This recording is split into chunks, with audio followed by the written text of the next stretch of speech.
saudara-saudara yang terkasih di dalam Tuhan Yesus Kristus, salam sejahtera. Dan saat ini sebelum kita menjalani hari, maka marilah kita akan merenungkan kebenaran firman Tuhan. Saya akan menyampaikan firman Tuhan dengan judul berdoalah. Tapi sebelumnya marilah kita akan berdoa. Terima kasih Tuhan, pada kesempatan hari ini kami boleh bersama kembali untuk merenungkan kebenaran firman Tuhan. Berkati waktu kami ini, dan kiranya dengan kebenaran firman Tuhan ini boleh menjadi kekuatan bagi kami, penuntun bagi kami untuk kami menjalani kehidupan ini. Dalam Tuhan Yesus Kristus kami berdoa dan bersyukur. Haleluya, amin. Saudara-saudara, firman Tuhan saat ini dialaskan dari satu teks, yaitu dari 1 Tesalonika pasal 5 ayat 17. Ini hanya terdiri dari dua kata, yaitu tetaplah berdoa. Surat 1 Tesalonika adalah salah satu dari surat Rasul Paulus yang ditulis tujuannya adalah untuk menguatkan jemaat Yesus Kristus yang ada di Tesalonika. Mengapa mereka perlu dikuatkan, saudara-saudara? Karena jemaat di Tesalonika mereka sedang mengalami tantangan, sedang mengalami permasalahan yang mereka alami di dalam kehidupan mereka, khususnya di dalam iman percayanya kepada Tuhan. Karena ada pihak-pihak yang tidak setuju dengan ajaran Kristen, sehingga dengan keberadaan orang Kristen yang ada di situ, maka orang-orang Kristen ini harus menghadapi tantangan. Oleh karena itu Rasul Paulus menuliskan surat ini kepada jemaat di Tesalonika. Rasul Paulus memberikan nasihat-nasihat dan pengajaran-pengajaran kepada jemaat di Tesalonika bagaimana menjalani kehidupan Kristen yang benar. Di dalam surat Tesalonika, Rasul Paulus membagikan ajarannya tentang moralitas, tentang kedisiplinan, tentang kasih, dan tentang pengharapan akan kedatangan Tuhan Yesus yang kedua kali. Itulah surat Rasul Paulus kepada jemaat di Tesalonika secara umum. Dan saat ini kita akan belajar dari satu ajaran Rasul Paulus, satu nasihat Rasul Paulus yang terdiri dari dua kata, yaitu tetaplah berdoa. Ini adalah satu nasihat praktis dari sang Rasul yang diberikan kepada jemaat Tesalonika. Meskipun hanya terdiri dari dua kata, saudara-saudara, tetapi kata ini mempunyai makna yang mendalam. Kalau di dalam bahasa Yunani, bahasa aslinya dituliskan demikian. Dalam bahasa Yunani ditulis proseusete adialeitos. Kata pertama itu adalah proseusete. Ini adalah kata imperatif dari kata proseusomai yang berarti adalah berdoa. Kemudian kata yang kedua adalah adialeitos.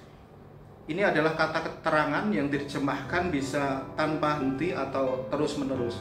Jadi intinya bahwa dalam konteks ini Paulus memberikan kalimat imperatif.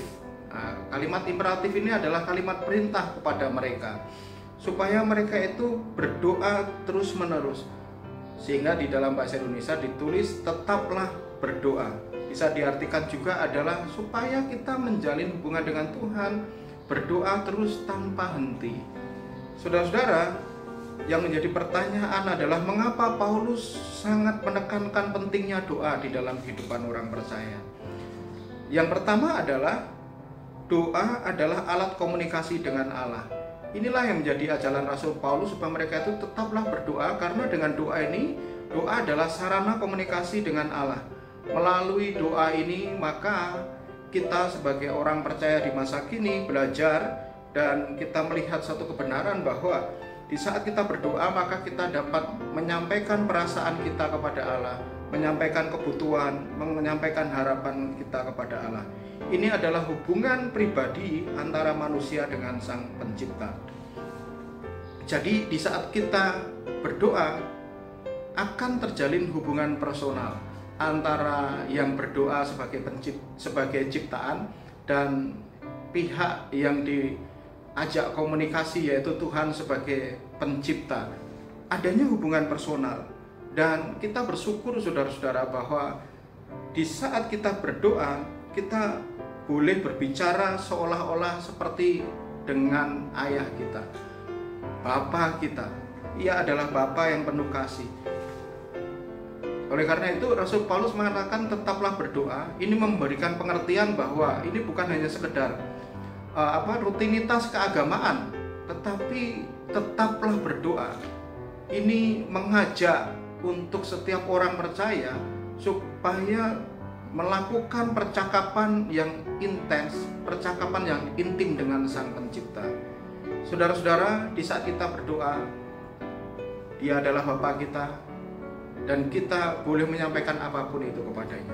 Kita boleh membawa sukacita kita kepadanya, menyampaikan akan setiap kecemasan-kecemasan kita, kesedihan kita, kebingungan kita, dan bahkan di saat kita kecewa, marilah kita sampaikan kepada Allah di dalam doa. Karena doa adalah sarana untuk kita boleh berkomunikasi dengan Dia. Kemudian saudara-saudara, di saat di dalam doa ini kita boleh menyampaikan semuanya itu, maka di dalam doa kita juga marilah kita sampaikan mengenai harapan kita, mengenai impian kita kepada Allah. Mohonlah bimbingan kepadanya saudara-saudara dalam menggapai tujuan kita. Apakah yang harus kita lakukan? Kita di saat mempunyai tujuan-tujuan tertentu, bawalah itu di dalam doa. Mintalah kepada Tuhan untuk kita memperoleh hikmat darinya, sehingga nantinya Tuhan akan membantu kita supaya kita dibantu oleh Tuhan. Di saat kita berdoa, mintalah kepada Tuhan akan hikmat sehingga Ia membantu kita untuk menghadapi hari depan atau hari esok dengan keyakinan, karena ada pengharapan dari Allah yang tidak akan pernah meninggalkan kita. Dan Allah pastilah di saat kita meminta hikmat kepadanya, maka pastilah Tuhan akan memberikan, dan disitulah kita boleh berkembang, kita boleh menjalin hubungan yang akrab dengan Tuhan. Saudara-saudara, yang kedua adalah mengapa Paulus sangat menekankan pentingnya doa dalam kehidupan seorang percaya. Karena dengan berdoa ini maka akan ada kekuatan rohani, saudara-saudara. Doa ini akan memperkuat kekuatan rohani kita. Dalam kekuatan rohani ini artinya adalah dengan doa maka kita akan mendapatkan energi, kita akan mendapatkan ketenangan, kita juga akan mendapatkan kebijaksanaan untuk menghadapi tantangan di dalam kehidupan. Makna dari energi ini seperti batu baterai yang sudah hampir habis lalu dicas.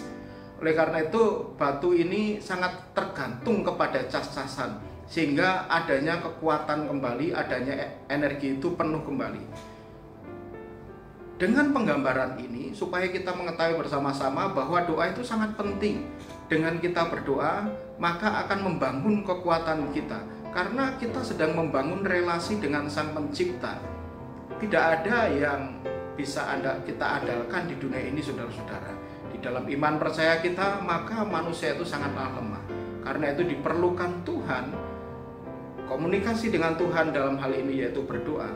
Sehingga dalam doa maka kita akan diberikan kekuatan yang baru, energi yang baru di dalam menghadapi dan di dalam menjalani hari kita sepanjang hari ini.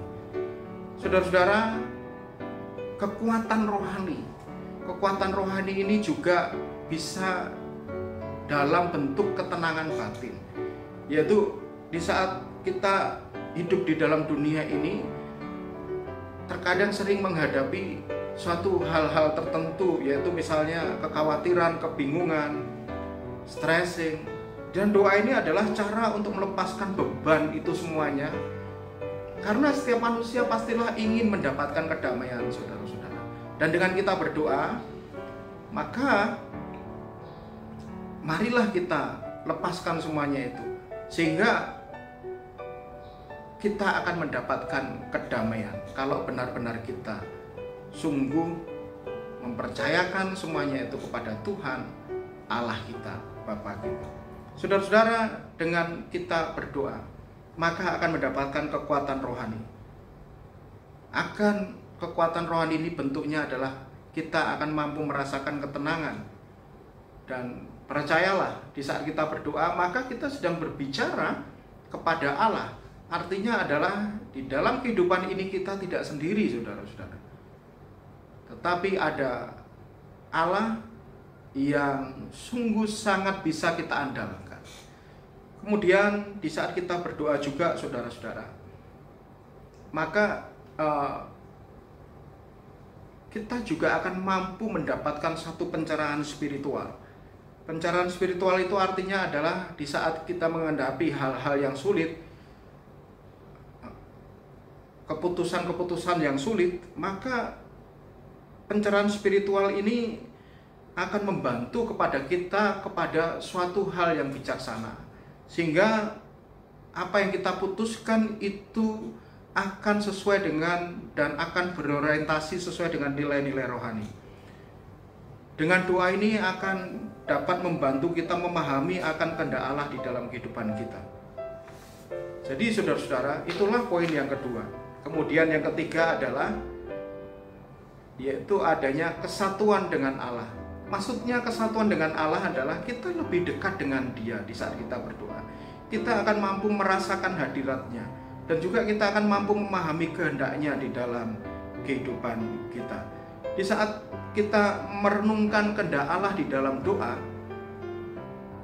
karena Allah di saat kita berdoa kan kehendak-Mu jadilah, dan di saat kita merenungkan kehendak Allah di dalam doa, maka kita akan mencari panduan dan pemahaman tentang langkah-langkah apa yang harus kita ambil.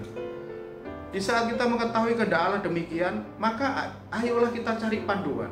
Panduannya dari mana, saudara-saudara? Panduannya ya dari kita berdoa kepada Tuhan, sehingga kita akan memahami apa yang harus kita lakukan di dalam langkah-langkah selanjutnya. Di dalam doa ini, di saat kita lebih dekat dengannya, yaitu tadi poin yang ketiga adalah kesatuan dengan Allah, maka kita juga akan mampu belajar.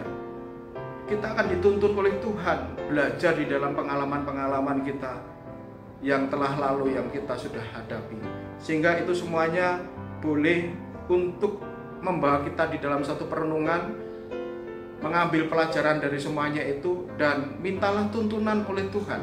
Kenapa Tuhan Engkau mengizinkan semua ini terjadi, sehingga itu semuanya memberikan pelajaran, dan kita semuanya boleh dituntun oleh Tuhan di dalam langkah selanjutnya supaya kehidupan kita lebih baik dan berkenan di hadapannya. Kemudian tentu saja saudara-saudara, di saat kita memelihara kesatuan dengan Allah di dalam doa, maka juga akan setiap kita akan mengalami transformasi.